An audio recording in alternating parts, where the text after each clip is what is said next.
Hello everyone, मैं आप सभी का आपके अपने चैनल में स्वागत करती हूँ। आई होप कि आप सभी लोग अच्छे होंगे। आज की वीडियो में हम लोग पढ़ेंगे फिरोज शाह तुगलक के बारे में। हम लोगों ने पिछले वीडियो में फिरोज शाह तुगलक के बारे में यहाँ तक पढ़ा था, फिरोज शाही नाम से अनुवाद करवाया था, यहाँ तक पढ़ लिया था। इससे आगे अब हम लोग पढ़ेंगे फिरोज शाह तुगलक के शासनकाल के बारे में। सल्तनतकालीन सुल्तानों के शासनकाल में सर्वाधिक दासों की संख्या फिरोज शाह तुगलक के समय में ही थी, लगभग 1,80,000 तक थी। तो सल्तनत काल में जितने भी सुल्तान हुए उनमें सबसे अधिक दासों की संख्या जो है किसके शासनकाल में थी, तो फिरोज शाह तुगलक के शासनकाल में थी। लगभग 1,80,000 दासों की संख्या थी फिरोज शाह तुगलक के शासनकाल में। फिरोज शाह के दरबार में राजकीय संरक्षण पाने वाले विद्वान थे जियाउद्दीन बर्नी और शम्स-ए सिराजभी। तो फिरोज शाह के दरबार में राजकीय संरक्षण पाने वाले विद्वान थे जियाउद्दीन बर्नी और शम्स-ए सिराजभी। फिरोज शाह तुगलक रचित आत्मकथा का नाम है फुतुहात-ए फिरोज शाही। तो फिरोज शाह तुगलक की रचित आत्मकथा का क्या नाम है? फुतुहात-ए फिरोज शाही। जियाउद्दीन बर्नी की प्रमुख कृति है तारीख है फिरोज शाही और फतवा-ए जहांदारी। तो जियाउद्दीन बर्नी की प्रमुख कृति कौन सी है? तो तारीख है फिरोज शाही और फतवा-ए जहांदारी। फिरोज शाह तुगलक क्या किया था? जियाउद्दीन बर्नी को बाद में कैद में डलवा दिया था। फिरोज शाह ने अपने शासनकाल में दंड विधान को अधिक मानवीय बनाया। तो फिरोज शाह तुगलक जो था अपने शासनकाल में दंड विधान को अधिक ही मानवीय बनाया था। फिरोज शाह ने 1360 ईस्वी में जाजनगर यानी उड़ीसा पर आक्रमण कर वहां के शासक भानुदेव तृतीय को हराकर पुरी के जगन्नाथ मंदिर का विध्वंस कर दिया। तो देखा जाए तो फिरोज शाह तुगलक जो था वह 1360 ईस्वी में जाजनगर जो कि वर्तमान उड़ीसा में पड़ता है पर आक्रमण कर वहाँ के जो शासक थे भानुदेव तृतीय को हराकर पुरी के जो जगन्नाथ मंदिर था उसको विध्वंस कर दिया था। उसने 1361 ईस्वी में नगरकोट पर आक्रमण कर वहाँ के शासक को पराजित कर ज्वालामुखी मंदिर को पूर्णतः नष्ट भ्रष्ट कर दिया। और फिर 1361 ईस्वी में नगरकोट पर आक्रमण कर जो है वहाँ के शासक जो पराजित कर ज्वालामुखी मंदिर को भी पुनः नष्ट भ्रष्ट कर दिया था। राज्य में आंतरिक व्यापार को बढ़ाने के उद्देश्य से फिरोज शाह ने कई करों को समाप्त कर दिया था। यमुना नदी के तट पर बसाया गया फिरोजाबाद नगर उसे सर्वाधिक प्रिय था। तो जो यमुना नदी के तट पर बसाया गया नगर था फिरोजाबाद, फिरोज शाह तुगलक को सर्वाधिक ही प्रिय था।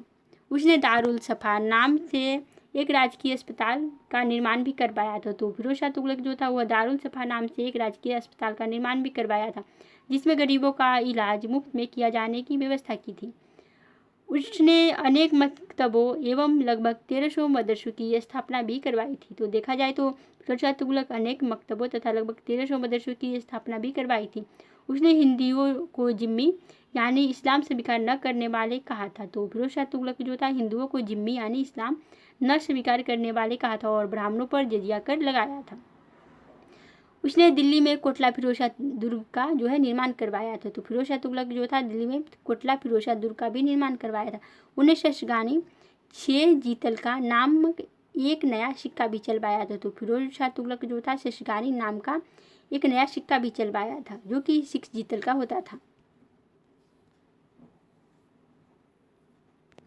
सीरत-ए-फिरोज शाही की रचना किसी अज्ञात विद्वान ने की थी। फिरोज शाह तुगलक ने अपने जारी किए गए सिक्कों पर स्वयं को खलीफा अंकित करवाया था।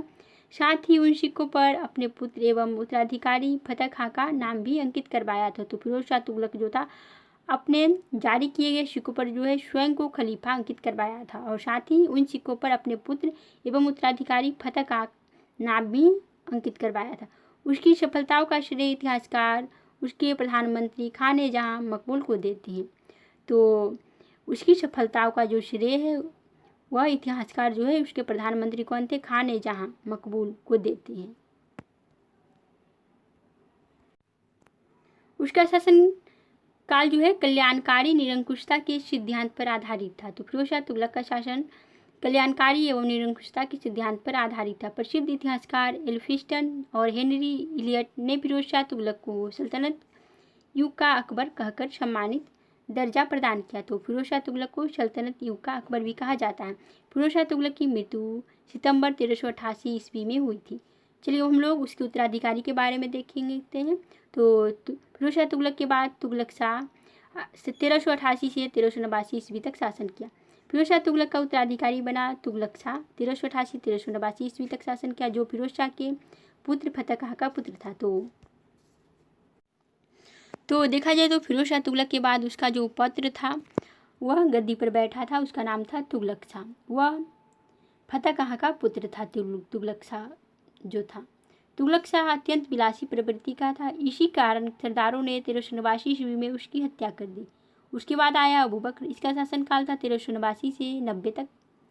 तुगलक शाह का उत्तराधिकारी फिरोज शाह तुगलक के पौत्र जफर खां का पुत्र अबू बकर बना, जो फरवरी 1389 ईस्वी में दिल्ली का सुल्तान बना। उसके बाद आया नासिरुद्दीन महमूद शाह 1390 से 94 ईस्वी। अगस्त 1390 ईस्वी में शहजादा मुहम्मद ने अबू बकर को अपदस्थ कर नासिरुद्दीन मोहम्मद शाह को दिल्ली की राजगद्दी सौंप दिया। उसका शासनकाल 1390 से 1394 ईस्वी तक था। नासिरुद्दीन मोहम्मद शाह 1394 से 1412 ईस्वी तक शासन किया। तुगलक वंश का आखिरी सुल्तान था नासिरुद्दीन महमूद शाह। वह नासिरुद्दीन मोहम्मद शाह का छोटा पुत्र था। नासिरुद्दीन महमूद शाह नाम मात्र का शासक था। उसका शासन क्षेत्र दिल्ली से पालम तक सीमित रह गया। उसके समय में मलिक सरबर नामक एक हिजड़े ने उससे मलिक कुशर यानी पूर्वाधिपति की उपाधि धारण कर जौनपुर में एक सर्वथा स्वतंत्र राज्य की स्थापना की। उस समय नासिरुद्दीन महमूद शाह दिल्ली से पालम तक शासन कर रहा था, जो नुसरत शाह फिरोजाबाद से सत्ता का संचालन कर रहा था। उसी के समय में 1398 ईस्वी में एक पैर से लंगड़े भीषण अत्याई जो था तैमूर, उसने दिल्ली पर धावा बोल दिया था। तैमूर लंग के भयंकर आक्रमण के भय से दोनों सुल्तान महमूद शाह और नुसरत शाह अपनी अपनी राजधानी छोड़कर भाग गए। तैमूर लंग 15 दिनों तक दिल्ली में डटकर लूटपाट मचाता रहा। जब वह दिल्ली से लौट रहा था तो उसने खिजर खां को अपने विजित प्रदेशों का राज्यपाल बना दिया। तैमूर चला गया। तब नसीरुद्दीन महमूद शाह जो था अपने वजीर मल्लू इकबाल की मदद से पुनः दिल्ली पर अपना अधिकार प्राप्त कर लिया। बाद में एक युद्ध के दौरान खिजर खां के हाथों मल्लू इकबाल मारा गया तो नासिरुद्दीन ने दिल्ली की सत्ता दौलत खां लोदी नामक एक अफगान सरदार के हाथों में सौंप दिया। नासिरुद्दीन महमूद शाह की मृत्यु 1412 ईस्वी में हो गई। उसके बाद 1413 ईस्वी में दौलत खां लोदी और खिजर खां के बीच दिल्ली की सत्ता के लिए युद्ध हुआ, जिसमें खिजर खां विजयी बना और एक नए युग का प्रारंभ हुआ। सैयद वंश की नींव रखी गई। तो तुगलक वंश के बाद कौन सा आया? सैयद वंश। 1413 ईस्वी में इसकी नींव रखी गई। तो इस वीडियो में इतना ही रहेगा। तुगलक वंश का इतिहास समाप्त हो गया। अब हम लोग सैयद वंश के